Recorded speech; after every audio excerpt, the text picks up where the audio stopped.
Yes right now నర్సాపూర్లో మాజీ మంత్రి హరీష్ రావు మాట్లాడుతున్నారు. లైవ్ లో చూద్దాం. తండాల గ్రామ పంచాయతీలు కాంగ్రెస్ వాళ్ళు చేయలే, కానీ కేసీఆర్ గారు మీ తండాల మీరే పాలకులుగా ఉండాలని మిమ్మల్ని సర్పంచులుగా చేసిండ్రు, గ్రామ పంచాయతీలుగా చేసిండ్రు. ఈ రోజు కాంగ్రెస్ వచ్చినాక ఏమైనా ఇచ్చిందా? కేసీఆర్ 10% రిజర్వేషన్ ఇచ్చిండు ఎస్టీలకు. తండాలు గూడాలు గ్రామ పంచాయతీలు చేసిండు. ఇవాళ మంచి రోడ్లు వేసిండు, మంచి నీళ్లు ఇచ్చిండు తండాలకు. కానీ ఇలా కాంగ్రెస్ వచ్చినాక మా ఎస్టీలకు ద్రోహం చేసింది కాంగ్రెస్ పార్టీ. కనీసం లంబాడీలకు మంత్రి పదవి కూడా ఇయ్యని పార్టీ కాంగ్రెస్ పార్టీ. తండాలలో పైసా పనిచేయలే, ఆ పిల్లలకు ఉద్యోగాల నోటిఫికేషన్లు ఇయ్యలే. ఇవాళ అందరినీ కూడా మోసం చేస్తున్నటువంటిది ఇవాళ ఇబ్బంది పెడుతున్నారు. ఇదే నర్సాపూర్ నియోజకవర్గానికి తండాలకు రోడ్లు వేయాలని 54 కోట్లు ఆనాడు కేసీఆర్ గారు స్పెషల్ ప్యాకేజ్ 54 కోట్లు ఒక నర్సాపూర్ తండాల కోసం ఆనాడు బీఆర్ఎస్ ప్రభుత్వం ఇచ్చింది. ఇలా ప్రజలకు అర్థమైంది, తప్పకుండా భవిష్యత్తు మనకే ఉంటది.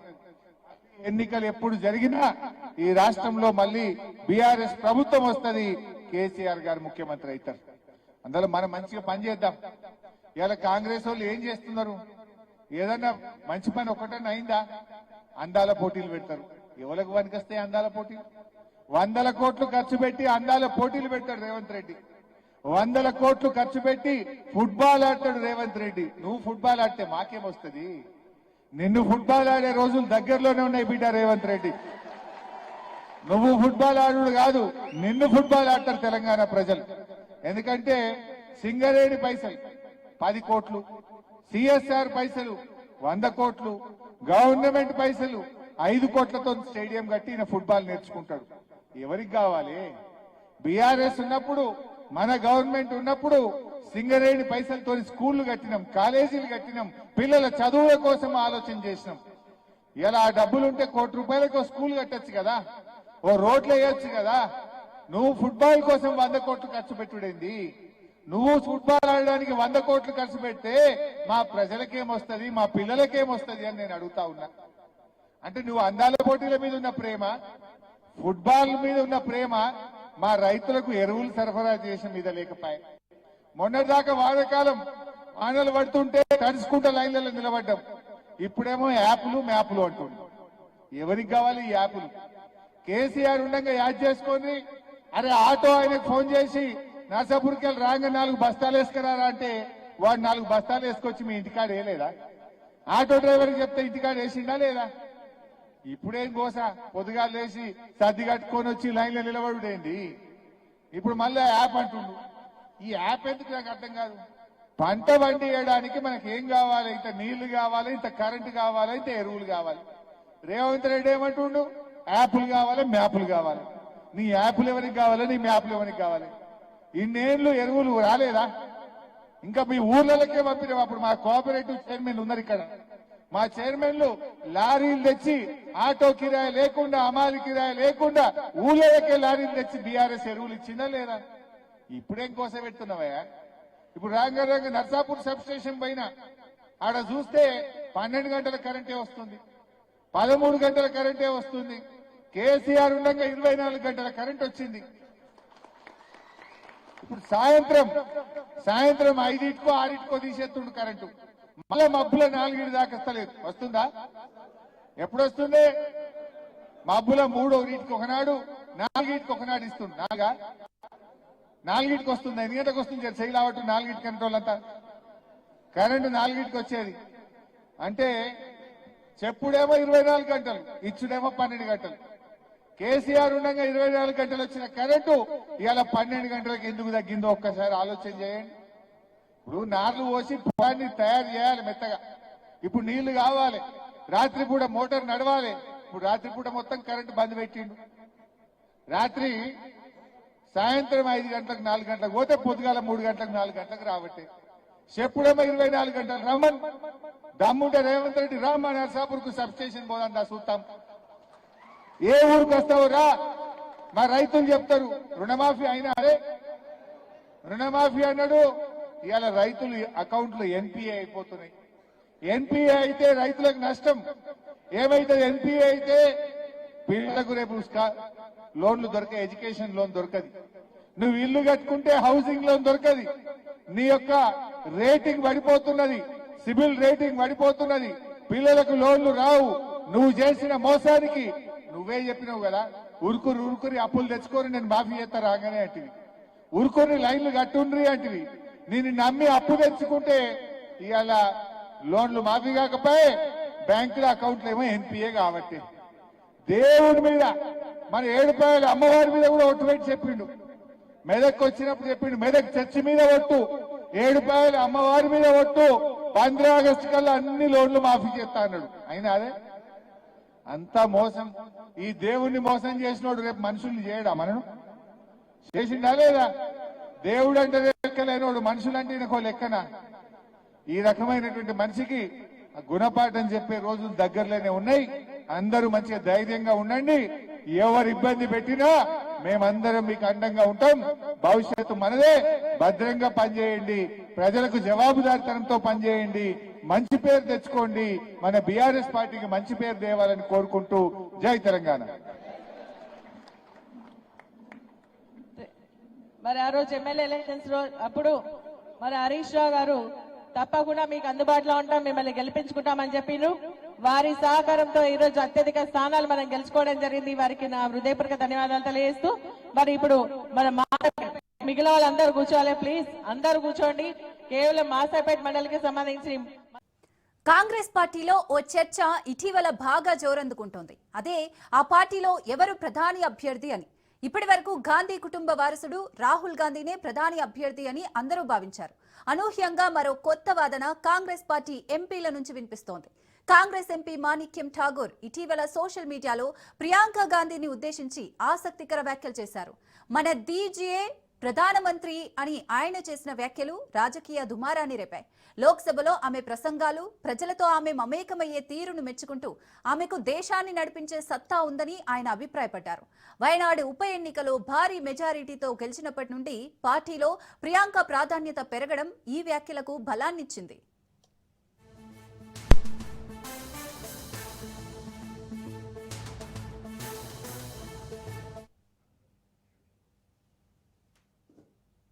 తన భార్య ప్రియాంక గాంధీ గురించి ఎంపీ చేసిన వ్యాఖ్యలపై రాబర్ట్ వాద్రా సానుకూలంగా స్పందించారు.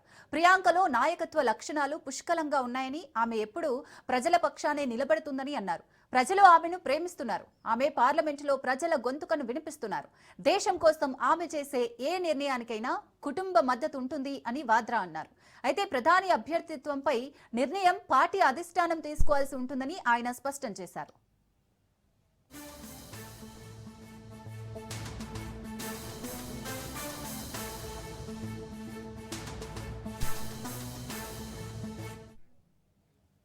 ఈ పరిణామాలపై బీజేపీ తీవ్రంగా స్పందించింది. ప్రియాంకను ప్రధాని ముఖచిత్రంగా చూపడం అంటే రాహుల్ గాంధీ నాయకత్వంపై కాంగ్రెస్ పార్టీలోనే నమ్మకం లేదని అర్థమని బీజేపీ నేతలు ఎద్దేవా చేశారు. కాంగ్రెస్ పార్టీలో ఎప్పటికీ గాంధీ ఫ్యామిలీ తప్ప మరొకరికి చోటు లేదని బీజేపీ విమర్శించింది. రాహుల్ గాంధీ విఫలమయ్యారు కాబట్టి ఇప్పుడు ప్రియాంకను ముందుకు తెస్తున్నారని, ఇది వారి అసహనానికి నిదర్శనమని బీజేపీ జాతీయ ప్రతినిధులు వ్యాఖ్యానించారు. రాహుల్ గాంధీకి వ్యతిరేకంగా సొంత పార్టీలోనే మిత్రపక్షాల్లోనే అసమ్మతి ఉందనడానికి ఇమ్రాన్ మసూద్ వ్యాఖ్యలే నిదర్శనమని బీజేపీ నేతలు ఎద్దేవా చేశారు.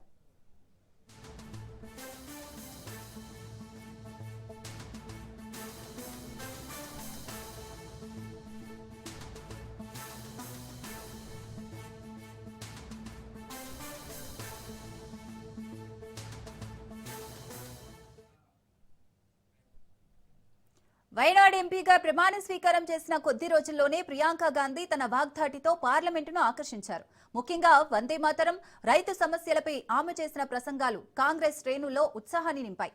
ఈ క్రమంలోనే ఆమెను ప్రధాని అభ్యర్థిగా చూడాలని కొందరు నేతలు కోరుకోవటం, దానికి బీజేపీ నుంచి కౌంటర్లు రావటం దేశ రాజకీయాల్లో ఆసక్తికరం.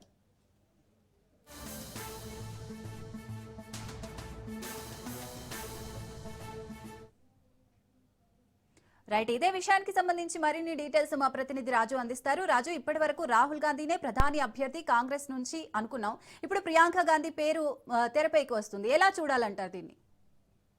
సాగర్, గత కొన్ని రోజులుగా కూడా కాంగ్రెస్ పార్టీలో నాయకత్వ మార్పు అని చెప్పి కూడా పెద్ద ఎత్తున చర్చ జరుగుతూ ఉంది. ఇటు కాంగ్రెస్ పార్టీ అంతర్గత చర్చల్లో కూడా చాలా వరకు కూడా ఇదే చర్చకు వచ్చినట్టు తెలుస్తా ఉంది. దీంతో పాటు ఒకవైపు ప్రధాన ప్రతిపక్ష పార్టీలు, అదేవిధంగా ఇతర అధికార పార్టీ బీజేపీ పార్టీ కూడా తీవ్రంగా వ్యతిరేకిస్తూ ఉంది, విమర్శలు చేస్తూ ఉంది. రెండు పార్టీల మధ్య విమర్శలు, ప్రతి విమర్శలు కొనసాగుతూ ఉన్నాయి. ముఖ్యంగా ఏదైతే రాహుల్ గాంధీ యొక్క నాయకత్వాన్ని ఆ పార్టీకి చెందినటువంటి నాయకులు, ఎంపీలే ఒప్పుకోవడం లేదు అని చెప్పేసి బీజేపీ నేతలు గత కొన్ని రోజులుగా చేస్తున్నటువంటి వ్యాఖ్యలు ఏవైతే ఉన్నాయో, తాజాగా రాబర్ట్ వాద్రా చేసినటువంటి వ్యాఖ్యలు ఈ బీజేపీ నేతలకు ఒక ఆయుధం దొరికినట్టుగా కూడా మారింది. ఎందుకంటే ఇప్పటికే కాంగ్రెస్ పార్టీలో ఉన్నటువంటి చాలా వరకు కూడా నాయకులు ప్రియాంక గాంధీని తమ నాయకురాలిగా పార్టీ బాధ్యతలు అప్పగించాలని చెప్పి కూడా గత కొన్ని రోజులుగా కూడా ఆ పార్టీ పెద్దలను కోరుతున్నట్టుగా కూడా అంతర్గతంగా కోరుతున్నారని చెప్పేసి కూడా చాలా వరకు కూడా లీకులు వచ్చాయి. అయితే ఈ నేపథ్యంలోనే పార్టీలో కూడా తాజాగా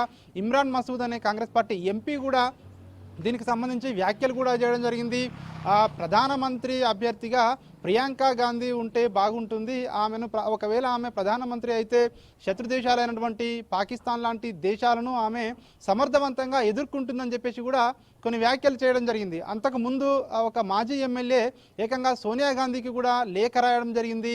ఏదైతే ప్రియాంక గాంధీ తమ నాయనమ్మ ఇందిరాగాంధీ పోలికలతో ఉండడమే కాకుండా తన యొక్క భావజాలాన్ని కూడా ఆమె పుణికిపుచ్చుకుంది. అదేవిధంగా ఏదైతే ప్రజల్లోకి వెళ్ళి పోరాటం చేయడంలో కానివచ్చు, ప్రజా సమస్యలపై పోరాటం అంశంలో కానివచ్చు, ఇతర అంశాల్లో కానివచ్చు, ప్రియాంక గాంధీ చాలా వరకు కూడా ఇటు ఇందిరాగాంధీ నుంచి, అదేవిధంగా ఇటు రాజీవ్ గాంధీ నుంచి, తన తల్లి సోనియా గాంధీ నుంచి కూడా చాలా వరకు అంశాలను నేర్చుకున్నారు, కొత్త అంశాలను నేర్చుకున్నారు. ఆమె సమర్థవంతంగా పనిచేస్తూ ఉన్నారు. వయనాడు ఎంపీగా గెలిచిన తర్వాత కూడా చాలా వరకు అంశాల్లో ఆమె ప్రధానంగా దేశ ప్రజల దృష్టిని ఆకర్షించగలిగింది అని చెప్పి కూడా కాంగ్రెస్ పార్టీలో కూడా ఇప్పటికే ఒక చర్చ జరుగుతూ ఉంది. ఈ నేపథ్యంలోనే ఈ చర్చ జరుగుతున్న సందర్భంలో తాజాగా ప్రియాంక గాంధీ భర్త రాబర్ట్ వాద్రా, ప్రముఖ పారిశ్రామికవేత్త, ప్రియాంక గాంధీ భర్త తాజాగా కొన్ని వ్యాఖ్యలు కూడా చేయడం జరిగింది. ప్రియాంక గాంధీని ప్రధానమంత్రిగా చూడాలని దేశ ప్రజలు కోరుకుంటున్నారని చెప్పి, అదేవిధంగా తమ పార్టీ ఎంపీలే కోరుకుంటున్నారని చెప్పి కూడా ఆయన ఈ వ్యాఖ్యలు చేయడం జరిగింది. అదేవిధంగా ప్రియాంక గాంధీ, రాహుల్ గాంధీ కూడా ఇద్దరు కూడా సమర్థవంతంగా పనిచేస్తూ ఉన్నారని కూడా ఆయన బ్యాలెన్స్ చేస్తూ మాట్లాడిన పరిస్థితి కనిపిస్తూ ఉంది. మరొక వైపు తను కూడా రాజకీయాల్లోకి వస్తారు కొన్ని రోజుల్లో అని చెప్పేసి కూడా ఏవైతే ఊహాగానాలు వస్తూ ఉన్నాయో వాటికి కూడా ఏదైతే ప్రస్తుతం అయితే రాజకీయాల్లోకి వచ్చే ఆలోచన లేదు, కానీ భవిష్యత్తులో దీనికి సంబంధించి ఒక కీలక నిర్ణయం అయితే ఉంటుంది అని చెప్పి కూడా ఆయన రాజకీయాల్లోకి వచ్చే అంశానికి సంబంధించి చెప్పిన పరిస్థితి అయితే కనిపిస్తూ ఉంది. భవిష్యత్తులో ఆయన కూడా రాజకీయాల్లోకి వచ్చే అవకాశం కనిపిస్తూ ఉంది. మరొక వైపు ఇటు బీజేపీ అయితే దీన్ని తీవ్రంగా విమర్శ చేస్తూ ఉంది. కాంగ్రెస్ పార్టీలో గాంధీలు తప్ప ఎవరు కూడా ఇటు ప్రధాని అభ్యర్థులుగా ఉండరు, ప్రధానులు కూడా కారు. కేవలం బీజేపీ లాంటి ప్రజాస్వామ్యం ఉన్నటువంటి పార్టీల్లోనే ఒక సాధారణ కార్యకర్త ప్రధానమంత్రి స్థాయికి వెళ్ళగలిగే అవకాశం ఉంటుంది, కానీ కాంగ్రెస్ పార్టీలో ఇట్లాంటి అవకాశం ఉండదు. కేవలం అది వారసత్వ రాజకీయాల్ని మాత్రమే పెంచి పోషిస్తుంది కాంగ్రెస్ పార్టీ అని చెప్పడానికి నిదర్శనం ఈ వ్యాఖ్యలే అని చెప్పి కూడా బీజేపీ విమర్శిస్తూ ఉంది. మరొక వైపు రాహుల్ గాంధీ ఒక అసమర్థ నాయకుడు, ఆయన నాయకత్వాన్ని సొంత పార్టీ నాయకులు, సొంత పార్టీ ఎంపీలే ఒప్పుకోవడం లేదు అని చెప్పి కూడా ఈ రాబర్ట్ వాద్రా చేసినటువంటి వ్యాఖ్యలు, అదేవిధంగా ఇతర పార్టీ కాంగ్రెస్ పార్టీకి చెందినటువంటి ఎంపీలు చేస్తూ ఉన్నటువంటి వ్యాఖ్యలు, ఏదైతే ప్రియాంక గాంధీని ముందుకు తీసుకురావాలని చెప్పి ఏదైతే వ్యాఖ్యలు చేస్తూ ఉన్నారో ఖచ్చితంగా ఇది రాహుల్ గాంధీ నాయకత్వాన్ని వ్యతిరేకించడమే, రాహుల్ గాంధీ అసమర్థ నాయకుడు అని చెప్పి కూడా ఒప్పుకోవడమే అని చెప్పి కూడా బీజేపీ అయితే ఎదురుదాడి చేస్తున్నటువంటి పరిస్థితి అయితే మనం చూస్తూ ఉన్నాం. ఏది ఏమైనప్పటికీ కాంగ్రెస్ పార్టీలో ప్రస్తుతం ఇప్పటికే సతమతమవుతా ఉంది. కాంగ్రెస్ పార్టీ దేశవ్యాప్తంగా వరుసగా అన్ని రాష్ట్రాల్లో కూడా ఎక్కడ ఎన్నికలు జరిగినా కూడా అన్ని రాష్ట్రాల్లో ఓటమి పాలవుతూ వస్తూ ఉంది.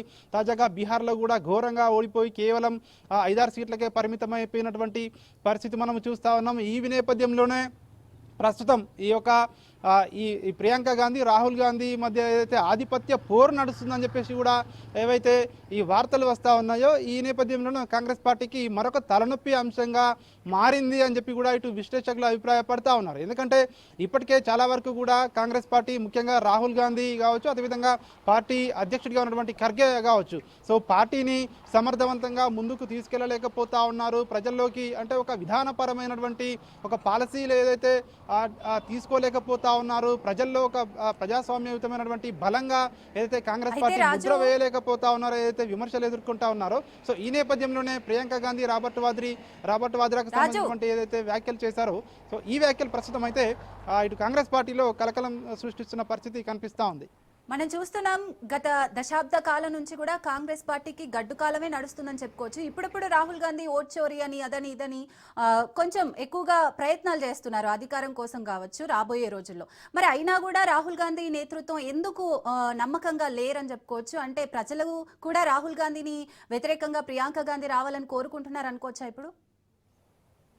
ముఖ్యంగా రాహుల్ గాంధీకి సంబంధించి ఏదైతే ప్రజల్లో ఉన్నటువంటి సమస్యలు కానివచ్చు, అదేవిధంగా ఆయా రాష్ట్రాలకు సంబంధించినటువంటి ఎన్నికల సమయంలో కానివచ్చు, ఏదైతే పార్టీని నడిపించే తీరులో కానివచ్చు, ముందుకు తీసుకెళ్లే విషయంలో కానివచ్చు, కాంగ్రెస్ పార్టీ ఏదైతే లోక్సభ ప్రతిపక్ష నాయకుడిగా కొనసాగుతా ఉన్నారో, కాంగ్రెస్ పార్టీకి అనధికార అధ్యక్షుడిగా కూడా ఆయన కొనసాగుతా ఉన్నారని చెప్పి పార్టీ వర్గాలే చెప్తా ఉన్నాయి. చాలా వరకు కూడా ఆయన నాయకత్వంలో వెళ్ళినటువంటి దాదాపు అన్ని రాష్ట్రాల్లో కూడా ఏవైతే పార్టీ ఓటమి పాలైంది, ఆయన మార్గదర్శకత్వంలో ఎట్లాంటి నిర్ణయాలు తీసుకున్నా కూడా అవి ఎట్లాంటి ప్రభావం చూపించడం లేదు అన్నటువంటి వ్యాఖ్యలు పార్టీలో కూడా భిన్న స్వరాలు వినిపిస్తున్నటువంటి పరిస్థితి కనిపిస్తూ ఉంది. తాజాగా ఎంపీ మసూద్ చేసినటువంటి వ్యాఖ్యలు కూడా ఈ విధంగానే చూడాలని చెప్పి కూడా ఇటు విశ్లేషకులు భావిస్తూ ఉన్నారు. ఎందుకంటే ప్రియాంక గాంధీని ఎప్పటికైతే తెర మీదకి తీసుకొచ్చారో, ప్రియాంక గాంధీ ప్రధానమంత్రి అభ్యర్థి అయితే బాగుంటుంది అని చెప్పి కూడా అయితే తీసుకువస్తా ఉన్నారు ముంగటికి. అంటే రాహుల్ గాంధీ నాయకత్వంలో పార్టీ రాబోయే భవిష్యత్ కాలంలో ముందుకు వెళ్ళలేదు, విజయం సాధించలేదు అని చెప్పేసి కూడా ఏదైతే పార్టీలో గుసగుసలు నడుస్తూ ఉన్నాయి, పార్టీలో చర్చ నడుస్తుందని చెప్పి కూడా ఈ వ్యాఖ్యలు చెప్పకనే చెప్తున్నాయని చెప్పి కూడా ఈ బీజేపీకి ఆయుధం దొరికినట్టుగా కూడా మారిన పరిస్థితి కనిపిస్తూ ఉంది. దానికి మద్దతు తెలిపినట్టుగా కూడా రాబర్ట్ వాద్రా చేసినటువంటి వ్యాఖ్యలు ఏవైతే ఉన్నాయో, ప్రియాంక గాంధీని ప్రజలు కూడా అత్యున్నత స్థాయిలో చూడాలని కోరుకుంటున్నారు, తమ నాయనమ్మ ఏదైతే ఏ విధంగానైతే పనిచేసిందో ఆ విధంగా ప్రజలు ప్రియాంక గాంధీని చూడాలని కోరుకుంటున్నారని చెప్పి కూడా రాబర్ట్ వాద్రా చెప్పడం కూడా ఏదైతే ఉందో, బీజేపీ విమర్శలకు మరింత పదును పెట్టినట్టుగా కూడా ఈ వ్యాఖ్యలను చూడాలని చెప్పి కూడా తెలుస్తా ఉంది. Right, thank you Raju.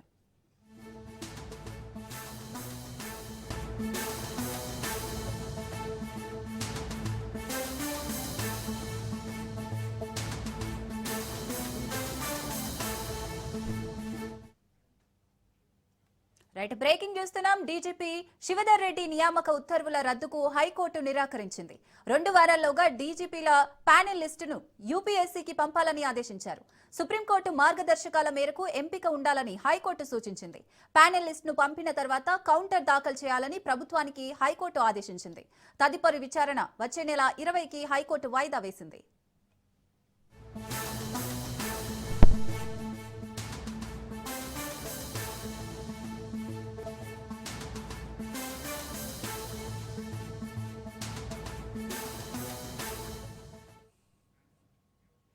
DGP Shivadhar Reddy నియామక ఉత్తర్వుల రద్దుకు హైకోర్టు నిరాకరించింది. 2 వారాల్లోగా డీజీపీల ప్యానెల్ లిస్టును యూపీఎస్సీకి పంపాలని ఆదేశించారు. సుప్రీంకోర్టు మార్గదర్శకాల మేరకు ఎంపిక ఉండాలని హైకోర్టు సూచించింది. ప్యానెల్ లిస్టును పంపిన తర్వాత కౌంటర్ దాఖలు చేయాలని ప్రభుత్వానికి హైకోర్టు ఆదేశించింది. తదుపరి విచారణ వచ్చే నెల 20కి హైకోర్టు వాయిదా వేసింది.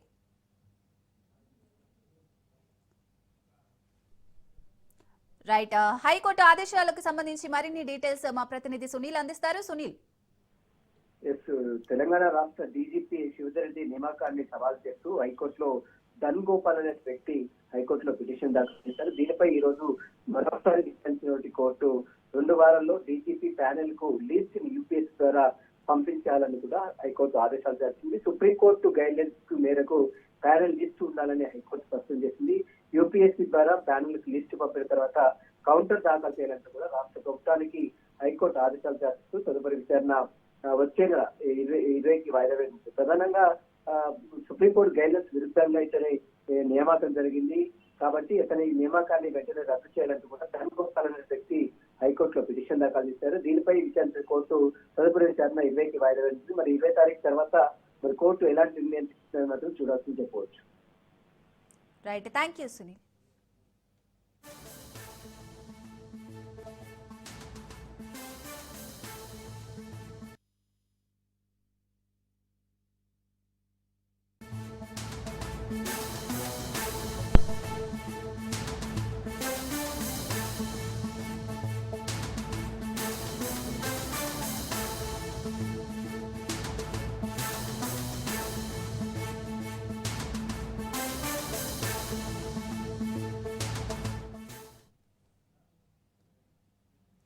రైట్, హైదరాబాద్ లో మరో సృష్టి కేసు. చిన్నారుల కిడ్నాప్ ముఠా గుట్టురట్టయింది. పిల్లలను ముఠా కిడ్నాప్ చేసి విక్రయిస్తోంది. దీంతో 12 మందిని అదుపులోకి తీసుకున్నారు పోలీసులు. నిందితులో 8 మంది మహిళలు ఉన్నట్లు సమాచారం. బిహెచ్ఎల్, మియాపూర్, కుకట్పల్లి, అల్విన్ కాలనీ, జగత్గిరిగుట్టలో పిల్లలను కిడ్నాప్ చేస్తున్నారు. చిన్నారులను పోలీసులు రెస్క్యూ హోమ్ కు తరలించారు.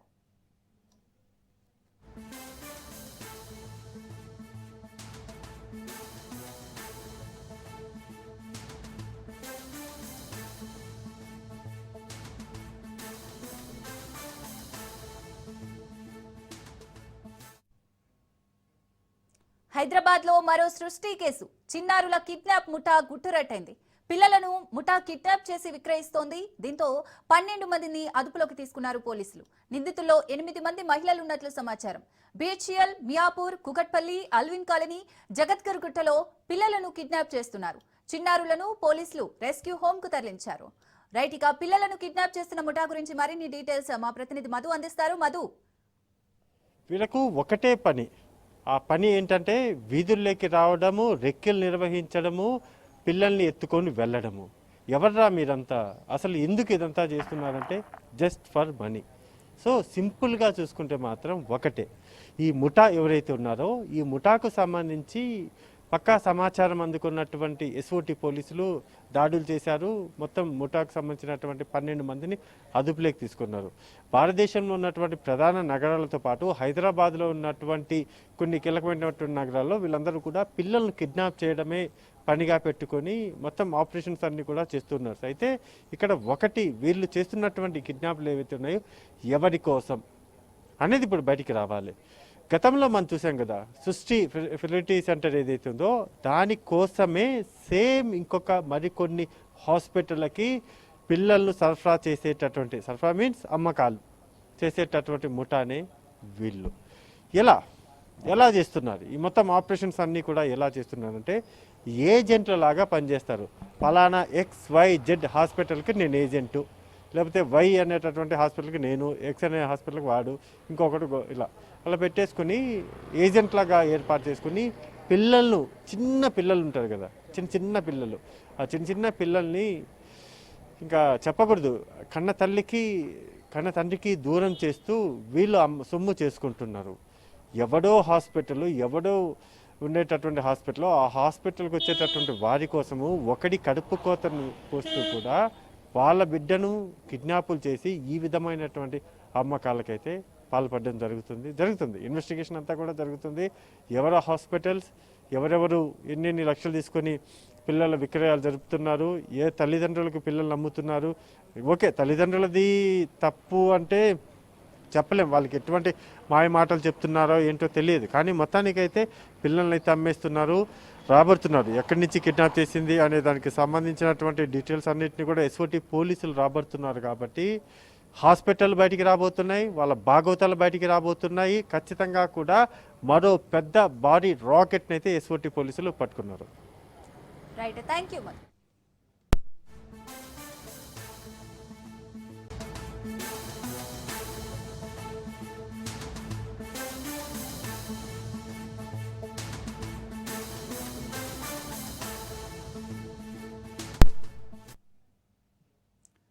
మంచిర్యాల జిల్లాలో పెద్ద పులి సంచారం కలకలం రేపుతోంది. భీమారం మంతమ్మ ఆలయం ప్రాంతంలో పులి పాదముద్రలు గుర్తించిన అటవీ శాఖ అధికారులు స్థానిక ప్రజలు అప్రమత్తంగా ఉండాలని సూచించారు. పులి కనిపిస్తే సమాచారం ఇవ్వాలని, అంతేకాని పులికి హాని తలపెట్టకూడదని ప్రజలను కోరారు. ఒకవేళ అలా చేస్తే కఠిన చర్యలు తీసుకుంటామని హెచ్చరించారు.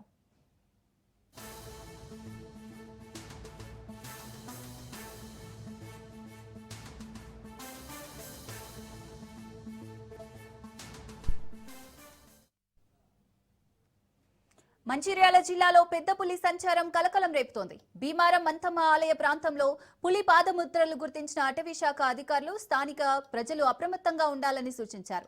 పులి కనిపిస్తే సమాచారం ఇవ్వాలని, అంతేకాని పులికి హాని తలపెట్టకూడదని ప్రజలను కోరారు.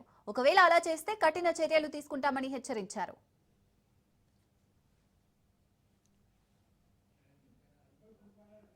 రైట్, పులి సంచారానికి సంబంధించి మరిన్ని డీటెయిల్స్ మా ప్రతినిధి అరుణ్ కుమార్ అందిస్తారు. అరుణ్ కుమార్.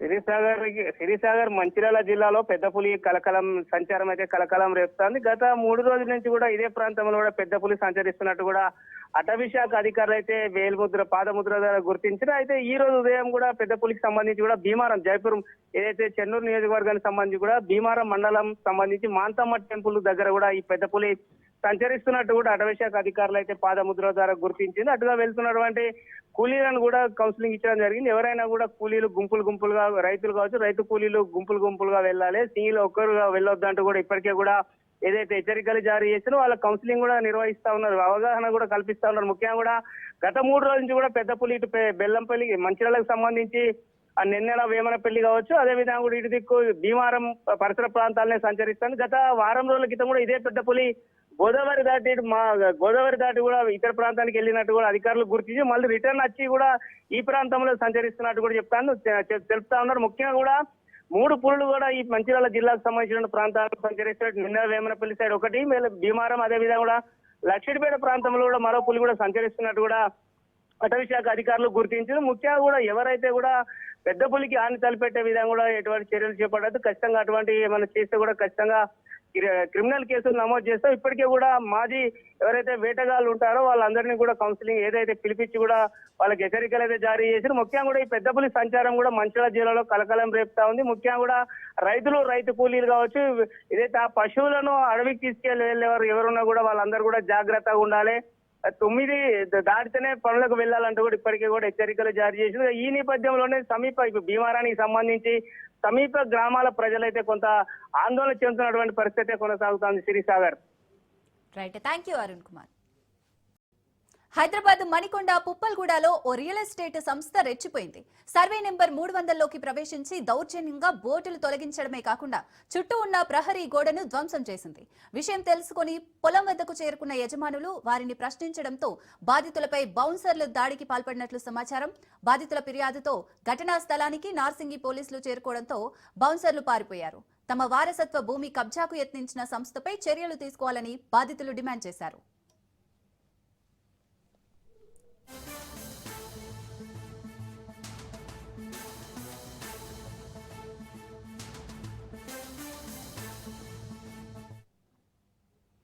హైదరాబాద్ మణికొండ పుప్పల్గూడలో ఓ రియల్ ఎస్టేట్ సంస్థ రెచ్చిపోయింది. సర్వే నెంబర్ 300లోకి ప్రవేశించి దౌర్జన్యంగా బోర్డులు తొలగించడమే కాకుండా చుట్టూ ఉన్న ప్రహరీ గోడను ధ్వంసం చేసింది. విషయం తెలుసుకుని పొలం వద్దకు చేరుకున్న యజమానులు వారిని ప్రశ్నించడంతో బాధితులపై బౌన్సర్లు దాడికి పాల్పడినట్లు సమాచారం. బాధితుల ఫిర్యాదుతో ఘటనా స్థలానికి నార్సింగి పోలీసులు చేరుకోవడంతో బౌన్సర్లు పారిపోయారు. తమ వారసత్వ భూమి కబ్జాకు యత్నించిన సంస్థపై చర్యలు తీసుకోవాలని బాధితులు డిమాండ్ చేశారు.